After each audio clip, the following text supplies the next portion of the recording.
Magandang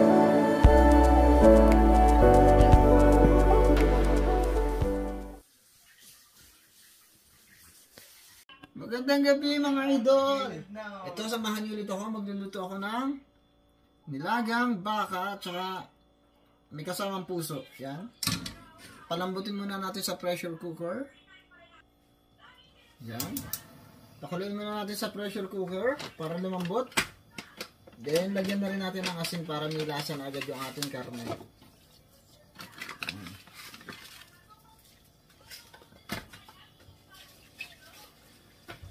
Takpan muna natin. Pakuluin natin ang ating baka. Yan. Hindi nga pala ako mga idol ng repolyo. Ang laki ng aking repolyo, ako na yung magkatalop. Ewan ko lang kung mas makakamura ako sa ganito o mas mura yung talop na ito. Ganito ang binili kong repolyo. Ewan ko lang kung mas mura yung ganito kasi ang laki niya eh. Ewan ko lang pag tinanggal natin yung mga matatanda ng dahon. Tingnan natin kung gaano siya kalaki. Yan, ito mga idol, pinagtatanggal ko ng dahon. Siguro mas mura nga kasi 2,900 won. So magkano ba yun? Wala pang 120 pesos isang ganito. Yan. Ano ba na? Ang laki niya, ang laki. Sa tingin ko mas nakamura ako kasi yung half doon na repolyo 2,900 din, di ba? Ito, ganito ang binili ko. Ako na yung nagtanggal na kanya mga tawag dito, matatandang dahon o magulang na dahon. So ayan, ang laki niya na natanggalan ko na ng lumang dahon. Kaya mas nakatipid tayo dyan. Mga idol, mag-gayat na tayo ng sibuyas at bawang. Ganito nga palang ginagawa namin. Ganito din dapat ang ginagawa nyo sa Pinas para hindi agad masira ang inyong mga bawang. Ilalagay nyo lang sa freezer. Mas matagal siya masira talaga. Hindi talaga siya masisira pala. Tapos kukuha ka lang kung pag may gagamitin ka, ganun lang.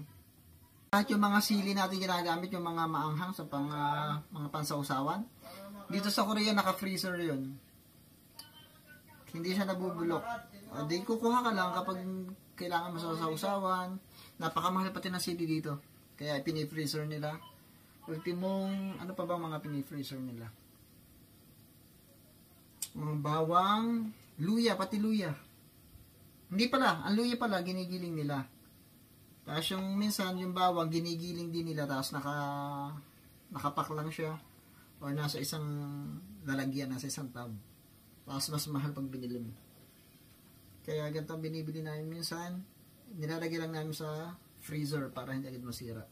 Ganito yung ginagawa ko sa sibuyas para kahit may matira, nilalagay ko lang siya sa plastic. Hindi siya naka-expose. Wala siyang ma-absorb na bacteria. Yan. Ibubuhol mo lang ulit. Nilalagay mo lang ulit sa ref. Yan. Safe. Kaya ito tayo na ating sibuyas.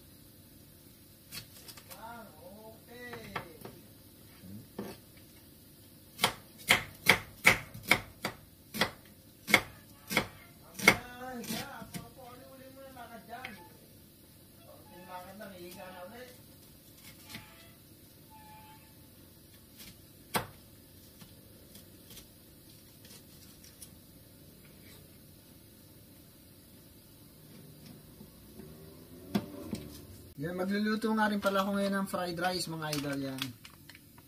Yan guys, magluluto akong fried rice. Ito, instant na to eh. Pero hahaluan ko siya ng plain rice para madami. Ayun. Ito nga pala ang laman niya. Dalawa ang kanyang laman. Yan.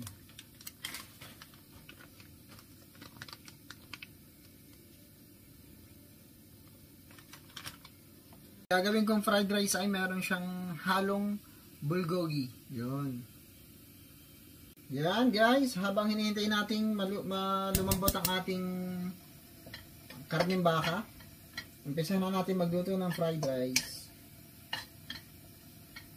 Ang gagawin ko ng mga fried rice ngayon without egg.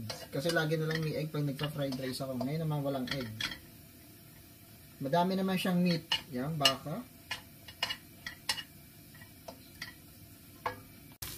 Ito yung ating bulgogi.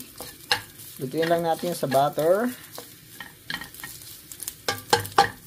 Ilagay na rin tayo ng konting mantika para hindi agad masunog yung ating butter. Yan. Yun ang technique para hindi masunog yung butter. Lalagyan natin ng konting mantika. Ngayon ang gagamitin kong garlic ay itong aking giniling na bawang. Para mas kalat na kalat sa ating fried rice. Yan. Mas masarap. So, lagyan natin dito sa ating bulgogi. Okay na yun, isang kutsara. Ito yung ating garlic. Yan, kalat lang natin.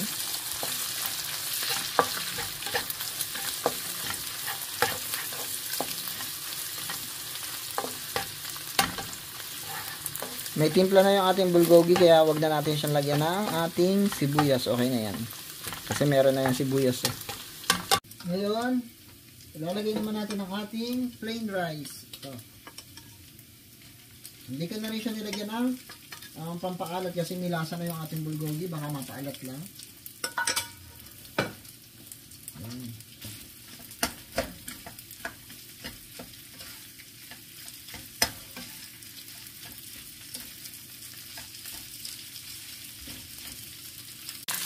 Ito ang ating fried rice.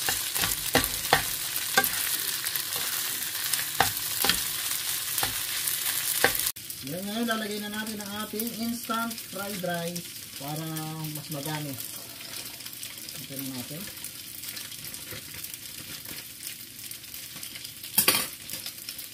Lagyan na natin.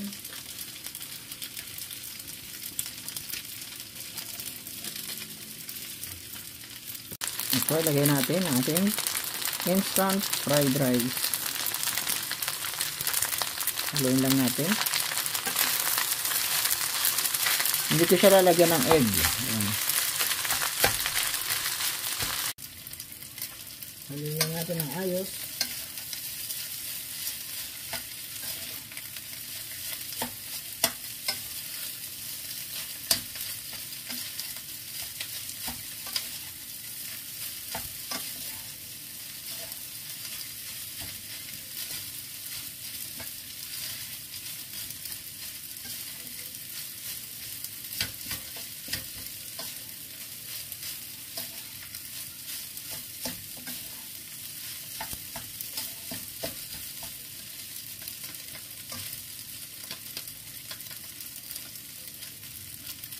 Tinatira na ating fried rice.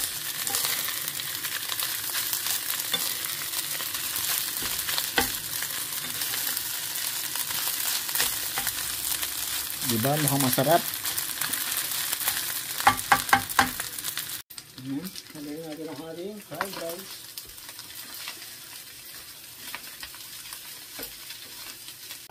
Yan ang ating ricado.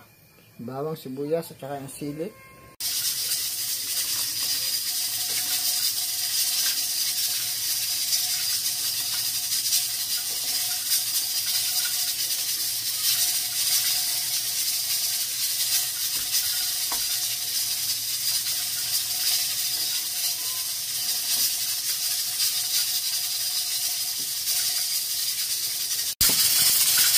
Ito na guys ang ating fried rice.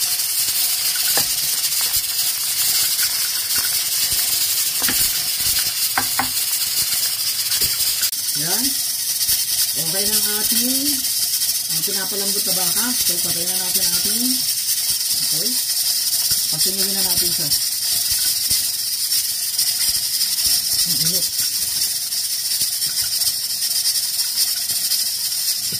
Ganito ang tamang pagpapasingaw ng pressure dito sa ating pressure cooker.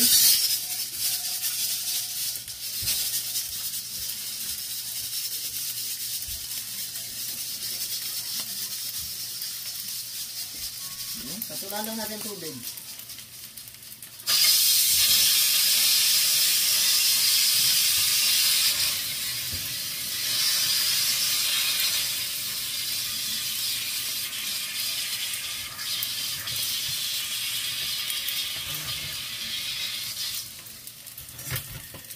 Diba? Saglit lang. Pwede na natin siya i-open.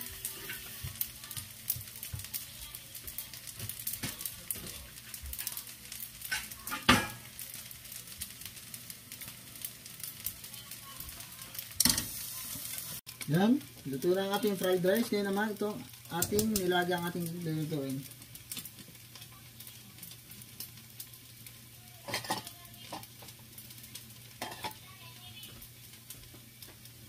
Yan, ilagay na natin ang ating mga ricado. Ilagay na natin ang ating sibuyas, bawang, tsaka itong sili, ilagay na rin natin. Yan. Pakaluin lang natin. Ilagay na rin tayo ng paminta. Medyo damihan natin para mas masarap. Dahil baka ang ating niluluto, nor beef din ang ating ilalagay. Yan. Nor, nakakailang ka na sa akin ha. Baka naman. Yan, nor. Lagay na natin.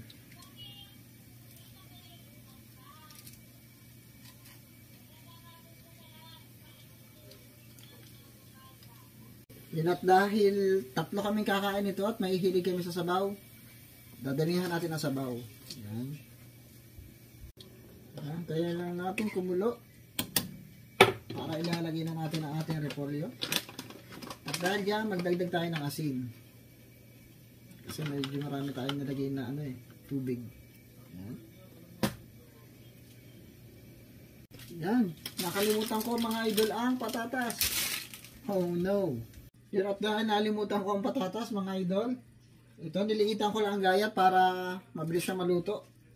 Yan. Niliitan ko lang ang gayat.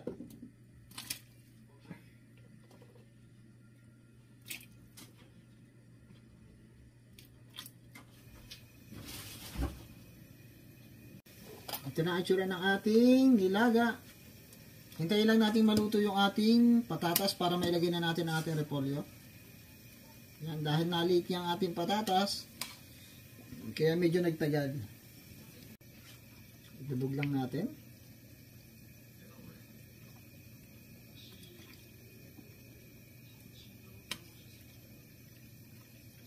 Sarap sana nito kung may mais. Kaso wala pa rin mais dun sa binibilhan ko eh.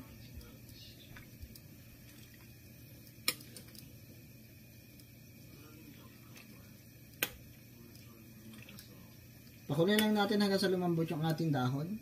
Tapos luto na. Yan, habang hinihintay natin kumulo ang ating nilaga, buhayin muna ulit natin itong ating fried rice para mainit-init pa. Yan.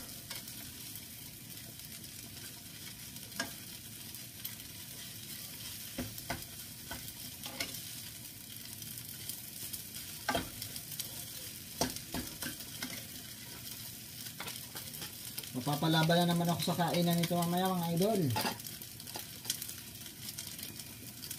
Okay na mga idol, luto na ang ating nilagang baka at ang ating fried rice. Yan. Mag-iwala kayo ng bakas. Thank you for watching. Bye bye!